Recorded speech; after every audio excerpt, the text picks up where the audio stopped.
Auto Obsessed here. Today I'm going to introduce some products from the Obsessed product lineup. Obsessed is partnered with MetroVac to offer a range of products. A couple of the products are the Blaster Series and the Vac and Blow Series. The Obsessed labeled MetroVac products exclusively offer an additional 1-year warranty.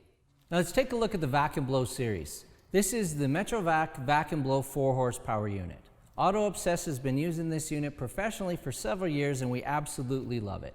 Some of the features of this unit is it's ultra compact, has incredible suction, very quiet. It has a replaceable bag. It's got a really flexible hose to help us get into things and not be difficult to maneuver inside the vehicle. One of the other functions of it is it acts as a blower for those smaller jobs. Overall, it's an amazing unit for its size. We absolutely love it. We hope you do too. So let's talk about the Blaster Series. This is the MetroVac Master Blaster. It features 8 horsepower. It's got filtered air. It's heated. It's something I've been using personally since 2007, and Auto Obsessed has been using it professionally since 2010. We feel that this is the only way to properly dry your vehicle. As we know, the paint's finish is extremely delicate and any sort of contact is going to potentially incur damage. So the Metro Master Blaster, what it does is you're drying your vehicle without actually any contact to the paint at all. So some of the features of that are you're not going to get any lint on the paint, you're not going to get any smudging or smearing caused from the towel. It also, one of the greatest features of it is it aids in getting rid of the water in all the difficult areas to remove the water. For example, in your mirrors, maybe in your window channels, door handles, your wheels, headlights, taillights are one big area. Maybe the vehicle has a sunroof. Any of those kind of tricky areas, grills as well. Any of those tricky areas, you know the car dribbles for up to a day sometimes, and it constantly just creates more mess. So that's one of the features I really like about using the Master Blaster. And then the other thing too is it eventually is going to help you save time. So let's go ahead and let's take a look at this bad boy in action. Before I go into the drying part of this demonstration, I just want to quickly talk about some tips and tricks that I've learned over the many years using the Metro Master Blaster. So one, it's a very powerful machine. We want to make sure we have firm grip on the hose before we attempt to turn it on. So what I mean by that is you want to hang on to the hose really tight before you turn on the motors.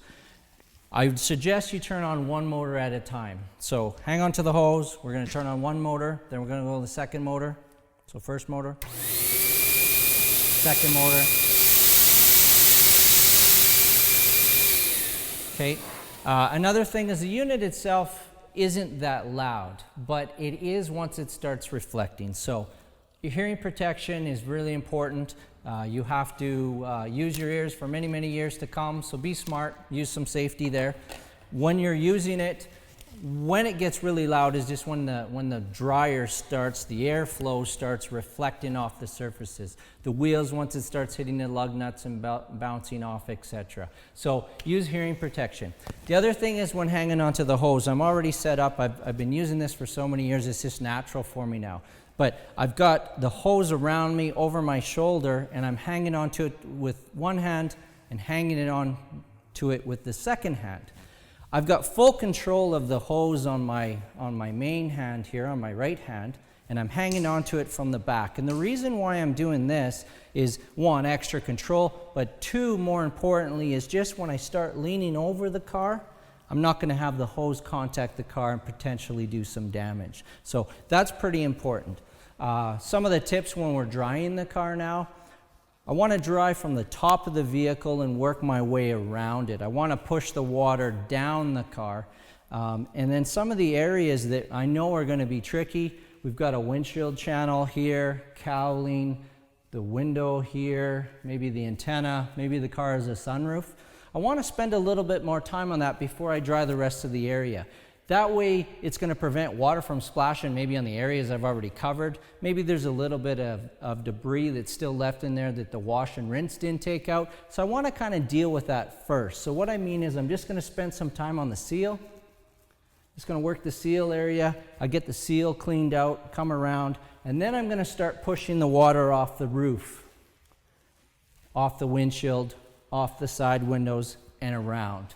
And again, you're gonna do that to the other tricky areas, maybe the cowling, around the windshield wipers, the scoops, etc. One of the other things is, and you can see in my motions, once again, I've been using this a long time, so it's very natural for me. If you're drying the hood, for example, and we just kind of use it, and we just use the air concentration just kind of in this type of a motion or area, we're not going to be able to cover a lot of surface area. So what I do, and it works extremely well, is I just do a very, very quick movement back and forth, and I'm just sweeping the water down. This speeds up your dry time and just makes it a lot easier. You can actually help the machine a lot by doing that. And probably one of the last tips that I want to talk about is just in the process. So we're going to go to washing the car, then we're going to rinse it, then naturally you're going to want to dry it. So when you go from wash into rinse and rinse to dry, don't hesitate when you go from the rinse to the dry. And what I mean by that is, don't rinse it, go and do something, maybe set up the machine, set up the cord, get your equipment, come back, and you'll see the car might need a rinse again. Try to avoid that. What I found in my experience is that's when you get maybe some residue left behind, maybe some water spots. One of the biggest things I've learned is just quickly rinse it. Once you're finished rinsing the car fully to your satisfaction, go right to dry. You're gonna love the results there. We really love this machine. Like, this machine is absolutely phenomenal. We feel that this is one of the best ways to dry your car without incurring any extra damage. We know you will as well. Thank you for watching.